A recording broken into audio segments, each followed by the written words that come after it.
Magandang gabi po sa ating lahat. Ang aking babasahin ngayon ay makikita sa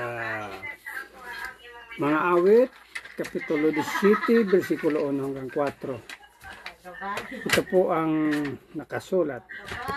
Pakinggan mo, Yahweh, ang sigaw ng katarungan. Dinggin mo ako sa aking kahilingan. Dalangin ko sana'y iyong pakinggan sapagkat labi ko na may hindi nanlilinlang. Hatol ka para sa aking panid, pagkat alam mo kung ano ang matuwid. Kay butura ng puso ko ay iyong nababatid, kahit sa gabi ikay sa akin nagmamasid. Sinisiyasat mo ako at napatunayang matuwid. Walang kasamaang maging sa aking bibig. Ang salita ko nga'y tapat di tulad ng karamihan, tapat akong sumusunod sa utos mong ibinibigay. Ako ay umiiwas sa landas ng karahasan. Lang po, maraming salamat. God bless. Purihin ng Panginoon. Isang mapayapang gabi po sa ating lahat. Ngayong gabi po, ang aking babahagi ay mula pa rin po sa Aklat ng Mga Awit, Kabanata 17, talata 5 hanggang 6. Lagi kong nilalakaran ang iyong daan, hindi ako lumihis doon kahit kailan.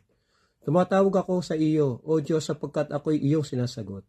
Kaya ngayon pakinggan mo ako at pansinin karaingan ko.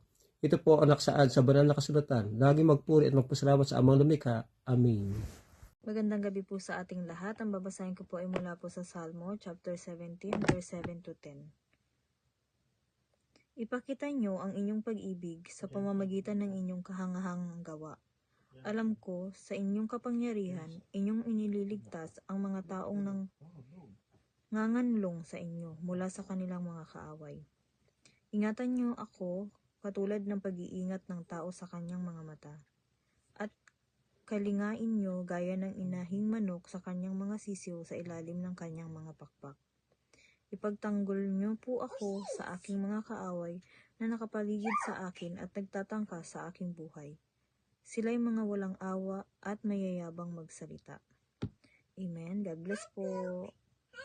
Hello po, good morning. Ang aking Bible verse for today is from the book of Psalms, chapter 17, verses 11 to 12. Saan man ako magpuntay, lagi akong sinusundan. Naghihintay ng sandali na ako ay maibual. Para silang mga leon na sa akin nag-aabang, mga batang leon na nakahandang sumagpang. Amen. Ang mabuting balita ng ating Panginoon. Muli po, isang mapagpalang araw po muli sa ating lahat at para po sa pagpapatuloy na ating ginagawa sa bawat araw ang pagbabasa ng Biblia.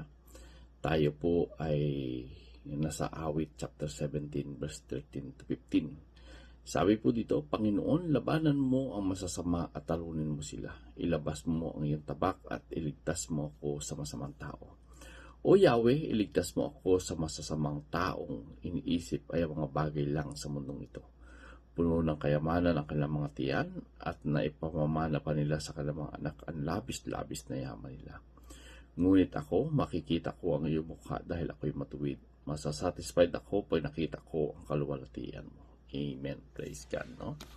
So dito makikita po natin dito sa Psalms chapter 17 verse 13 to 15 na talagang humihingi yung psalmist na labanan ng Panginoon yung masasama at iligtas siya. Dito ay nakikita natin na humihingi siya ng agarang tulong mula doon sa Diyos upang yung mga kaaway ay matalunin niya, hindi dahil do sa kanyang sariling lakas, kundi galing sa Panginoon, sapagkat kinikilala niya na yung Diyos ay kanyang tagapagtanggol. So dito makikita din po natin na talagang yung Panginoon ay siyang dapat takbuhan natin na kapag tayo ay nangangailangan, talagang siya lang po yung pwede nating lapitan, At dito ipinapakita ng psalmist na yung kanyang hinihingi sa Diyos ay makatwiran sapagkat ang kanyang ipinapanalangin ay ang iligtas siya doon sa mga taong walang ibang iniisip kundi sa mga makamundong mga bagay lamang. So dito makikita natin na talagang yung mga masasama ay talaga pong nakatutok lamang sila doon sa kayamanan ng mundo, doon sa kanilang mga alarian, yung tagumpay nila doon sa lupa, talagang kumbaga po yung kanilang puso, no, ay doon nakapokus. Kaya kung titingnan po natin, ito po ay hindi dapat ito yung tinitingnan, no? Dapat makita yung sinasabi dito ng psalmist na yung pagnanais niya na makita yung Panginoon na mukhaan ay dito po siya lubos na nasisiyahan. So napakaganda po ng ating pagbasa na nakita sa araw na ito, na mas mainam, kumbaga mas gusto ng psalmist na makita niya yung Panginoon ng mukhaan kaysa doon sa mga material na bagay na pansamantala lamang.